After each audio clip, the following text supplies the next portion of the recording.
Hey y'all, welcome back to another episode of The Couch Reimagined. This is episode 2.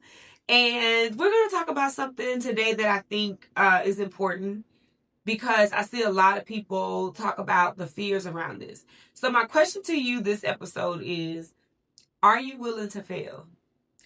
Not only are you willing to fail, are you willing to do it publicly?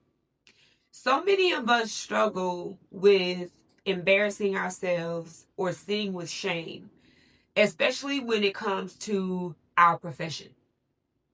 We have this thing as mental health clinicians and coaches around appearing competent.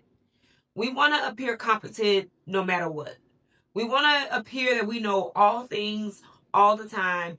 And we position ourselves as experts, but when we position ourselves as experts, we don't realize that experts have the freedom and privilege to say, I don't know. The difference between being an expert and appearing as an expert is saying, I don't know, but I'm going to find out, versus I know everything and you can't tell me anything. What that latter part does is keeps you hidden. Because the truth is, it becomes uncomfortable to know everything. You start to isolate, you start to hide yourself, because the truth is you just don't know everything. And instead of saying, I'll find it out or I don't know, we position ourselves or think that we have to show up publicly as all knowing. And that is absolutely false. So when you think that, you believe that, you internalize that, it becomes too heavy and the pressure is too great, and then you want to hide and isolate. That stops you from putting yourself out there for business opportunities. It stops you from pitching yourself. It stops you from growing a community. It stops you from actually getting the opportunities for consultation, for speaking, for new clients, all of those things. Because you positioned yourself to be all knowing, you actually have positioned yourself so high that you now hide yourself. Nobody can find you. So what I've learned over the course of my experience and my journey as an entrepreneur, as a mental health clinician, as a psychologist, as a consultant, what I've learned is that you have to be willing to have it wrong. You have to be willing to get it absolutely incorrect in order to get it correct. You also have to be able to humanize yourself before other people can humanize you. You have to be able to say, I don't know about that. Or, here's how I'm learning. Let me bring you on my journey of learning. It is absolutely okay to be an expert and still be learning. So many of us are so rigid in a binary in our thinking that we think that we have to be experts, and that doesn't include any room to still learn. But I bet you that is more of an emotional core belief imposter syndrome issue rather than logic. Because if it were logic, then we wouldn't even be doing continuing education courses. But we continue to do continuing education courses to maintain our license and beyond. So built into our professional repertoire, our professional identities, is the opportunity to continue to learn. But somehow along the way, we convince ourselves that although we are practicing, and the word practicing means you are doing and learning, you are perfecting, we have convinced ourselves that we have to be perfect. Somewhere along the way, we have convinced ourselves that it has to be all together and all pretty and all shiny. Now, some of this isn't all your fault. Some of this is the curation of social media as well. We don't get to see the behind the scenes of folks struggling. We don't get to see people's financials. We don't get to see people saying, being told no. So I get why you think it has to be perfect, because you're seeing a final product.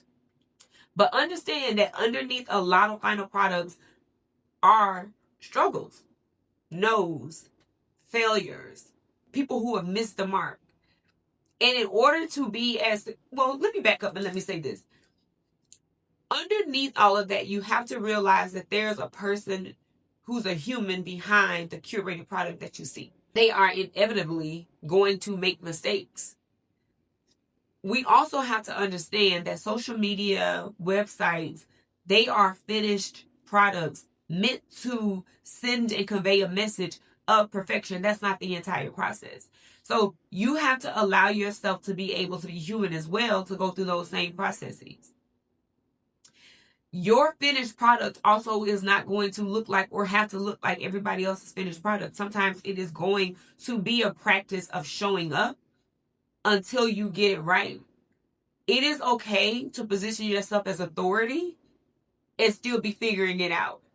One of the things that we can do to actually help move ourselves through this stuckness is following folks who give you, or building community with folks who give you access to behind the scenes of their brands, give you access to behind the scenes of their projects. Are they bringing you along to ask questions, or are they putting fillers out there to say, hey, what do y'all want? What do y'all need? What do y'all think about this? Those are the people who tend to make it a little bit more comfortable to have the conversation around failure.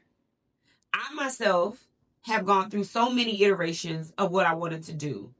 In 2015, I started out as a weight loss and wellness coach. I was doing smoothie plans. I was doing water challenges because I just didn't know what my identity held at the time, but I knew I wanted to be public and I knew I had something to say. And I know some of you are like, well, I don't know what I have to say. You definitely have something to say. You're just in your head about it, but you definitely have something to say. Everybody does not know what you know. Everybody does not hear what you hear day in and day out. So that's something to keep in your mind. When you think about the things that people have access to, we talk about this all the time. Access is an issue. But sometimes we get in our heads around, people have heard this before. Well, logically, that doesn't make sense, because if they've heard it before, we wouldn't have an access issue.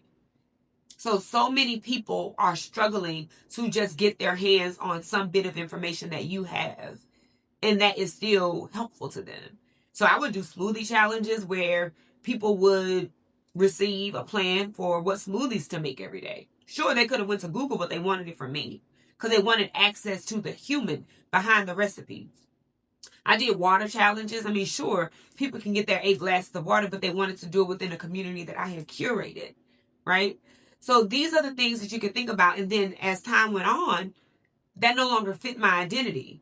So I switched to a food relationship strategist. I made the word up. I made the title up. There are things you can do to rebrand, to pivot. You can do things that align with who you feel like you are now, and you can give yourself permission to change as that changes. So many of us think that we have to be married to our current identity, and you don't. So many of us think that we can't change or pivot, and we think that that makes us look like a failure. It makes you look like a human who is growing. You know what I mean? Like, you are evolving, so why can't your title evolve? We see it all the time with big corporations changing the name of their department to fit what they need to offer at this time. I mean, the biggest one is DEI. How many times have we seen corporations change their identity, change their department names to fit what is applicable or appropriate for the times? And here's the thing that I think we forget. You are the owner of your practice. You are an entrepreneur, even if it's on the side. You are creating this for yourself. So you get a chance to create whatever you want to create. And also, those failures are not actually failures. They are things that you are trying. You just have to be willing to try them. And my question to you is, are you willing to try them? Are you willing to put yourself out there and say, hey, this is what I want to do right now. It could change, but this is what I want to do right now. For instance, I wrote a book called Food is Not Bae. When my view on weight loss, weight, health was really rooted in diet culture. Now it's not. I don't take that approach. I don't believe in those things. I recognize that I was being brainwashed by diet culture. I wrote a book based out of that brainwashing, and I no longer subscribe to that. I no longer sell or promote the book. A part of my history, it was a part of my growth, it was a part of my journey. But I allowed myself to put the book out there and then say, you know what? I actually don't believe that anymore. I actually believe this now. And there was no harm in that. There's no harm in that. But the harm usually comes from inside the house. The call is coming from inside the house. Usually we think that we are being harmful, but it's us being harmful to ourselves because we're harshly critiquing ourselves. We're harshly pressuring ourselves to have it all together when we don't need to have it all together. This is a practice. Start where you are. Start with what you have and build from there. A lot of people will ask, well, how do I get confident enough to just talk to the camera or get in front of the camera? You really have to start where you are. You don't get good at that unless you practice. It's something that requires that you put in the effort or at least believe in yourself enough to say, I don't know how any of this is going to look, but I'm just going to do it and figure out how to do it. Many of us did that to get our degrees. I don't know how this is going to look, but I know I'm going to do it. I know that I'm headed in that direction. You know what I mean? So we have to take the same approach to building our businesses, getting opportunities, pitching ourselves. And if you want to create impact via social media, you're going to have to put yourself out there and be willing to do it and have it build in public. So I want to offer us a reframe today around failing. We're not failing, we're practicing. We haven't failed, we've learned. And this is not just to blow smoke. This is literally how it goes. Everybody is on a journey of learning. I learned this most when I was working or when I would get opportunities in TV land, whether that was to come on as a consultant, to come on as a guest speaker, to come on as a guest to talk shows. Everything is chaotic. Everything is chaotic. But when we see that final product on that screen, it looks perfect. But just know behind the scenes, everything is chaotic.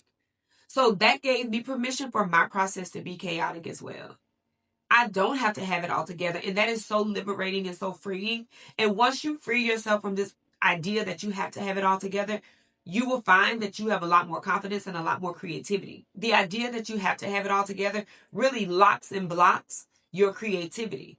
So the things that you sit on, the ideas that you have at night, by the time you wake up in the morning, you've already pushed those out of the picture because you've critiqued yourself times 1,000.